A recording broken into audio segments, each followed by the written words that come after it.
Okay, I'm rather certain that I have probably at least 10 more minutes of more material if I can just focus enough to tell you all.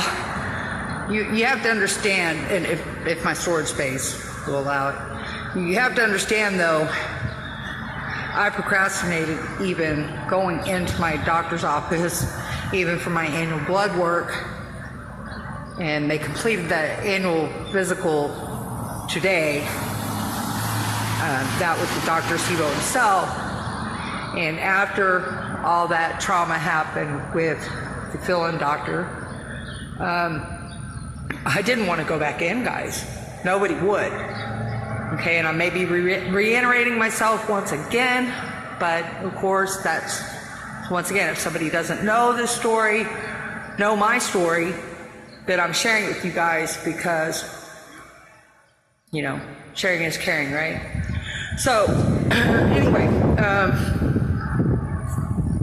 but given, God, brain fart, hold on.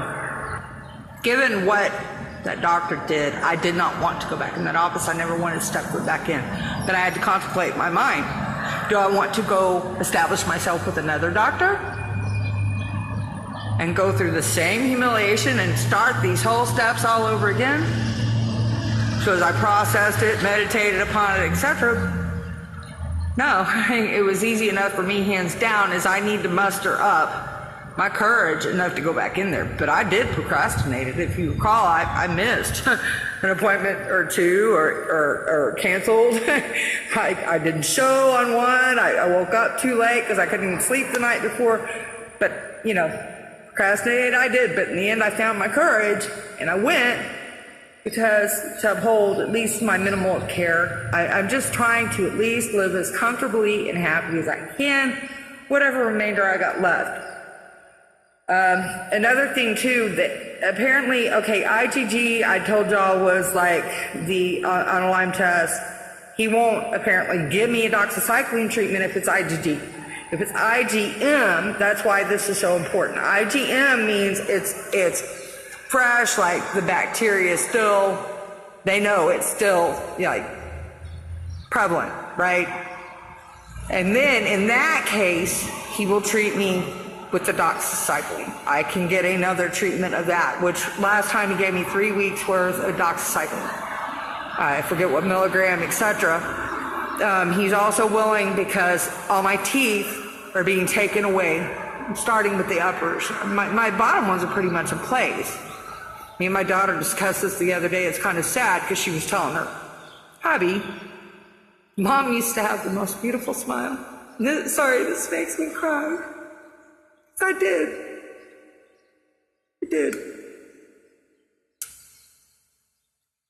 That's part of what Morgellons will take from me. When you know how many people join my videos, sometimes when they see my teeth, they cringe. And it's not me assuming. I know that's what it is. But you think I have a choice? I've accepted what Morgellons is doing to me in the Lyme. I've accepted that. And I did.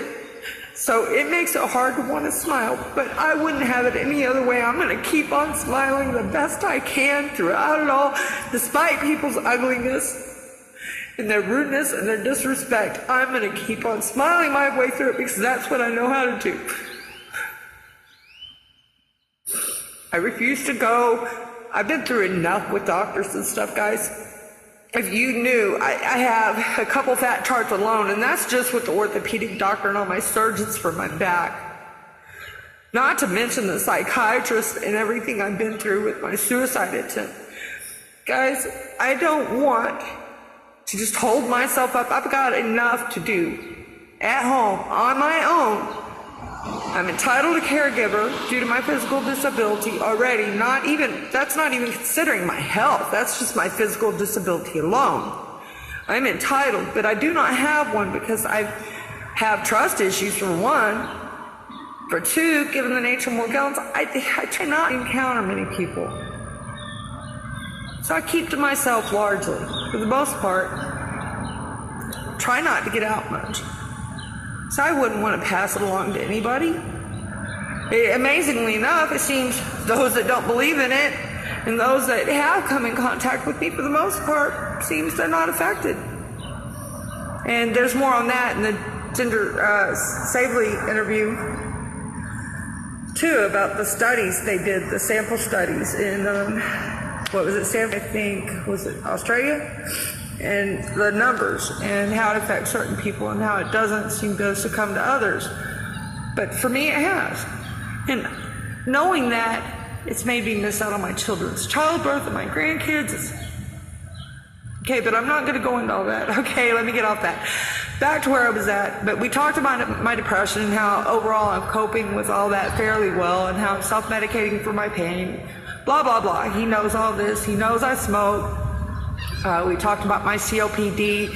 I'd mentioned to him, because I have a hypothyroid, which is low thyroid, which that in itself could probably cause a chronic fatigue as well, causes you to put on weight more because you're not as energetic as most.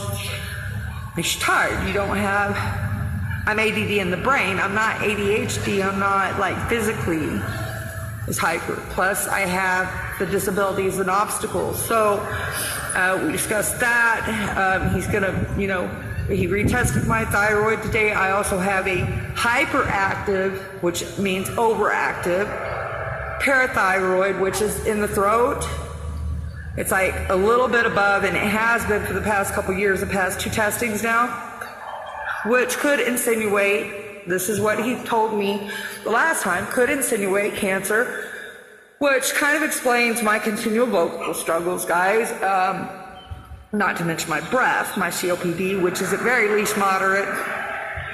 He kind of took a poke at me. He's like, well, it doesn't help. You're going to keep on smoking. I said, well, I know. It's not going to get any better. Okay, given fact, but I didn't know if it had worsened or if it's. But that's why I'm singing to overcome the vocal and health struggles here, guys. So it really sucks when people come along and want to be judgmental of that fact. You don't know what you don't know, folks. So sometimes it's better not to open mouth and insert foot. Because if you only knew my story. So I have no shame in sharing my story. If only you could maintain half as well as I have. I think I'm doing a damn commendable job considering I have pretty much no support. We talked about putting me on an antidepressant. We discussed putting me on, I've been on Chantix before and they knew I was a chronic depressive and had past suicidal tendencies, but all of a sudden I guess there's new regulations on Chantix. I've been on the Wellbutrin. It didn't do crap for me. It helped my dad stop smoking after chewing tobacco after he chewed tobacco for years, like many years, guys. Talking 20 or more. He was a big Levi Garrett tobacco chewer. It helped him quit. Wellbutrin's never done nothing for me. Now, Chantix helped curb my smoking. And that's what I wanted to be on. He's going to put me on the Deluxantine, which is what, Cymbalta? Was it Cymbalta? No, not Cymbalta. That's for sleep. The other one for depression. The Deluxantine's the generic name of it. I've been on so many meds, guys, it's hard to keep it straight. He's going to do the Moxil for my teeth. He's going to give me an inhaler for the COPD. Like I said, we are checking those levels. Hopefully it'll show IgM that the Lyme is still active. I know I'm going to have to continue this. We're already minute 57, 56. I'll have to kind of regain my thoughts. I'm sure there's other things I have not mentioned that we discussed that were prevalent for those of you that are going through the same thing that might need to know, those of you that care about me, that just want to know, that sincerely care.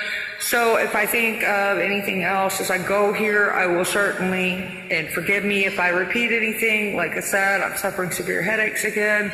My ADD gets me all over the place, and I've got memory issues. So I'm doing the best I can over here. Bear with me, but much love to all of you. With any luck, hopefully I'll be on later to sing, I pray. But my housework and stuff's getting so overwhelming, guys, with no caregiver. So, it's hard for me to get on here as much as I'd like. Plus the depression, the unmotivation kicks in. So much love. I'll continue if I can think of anything.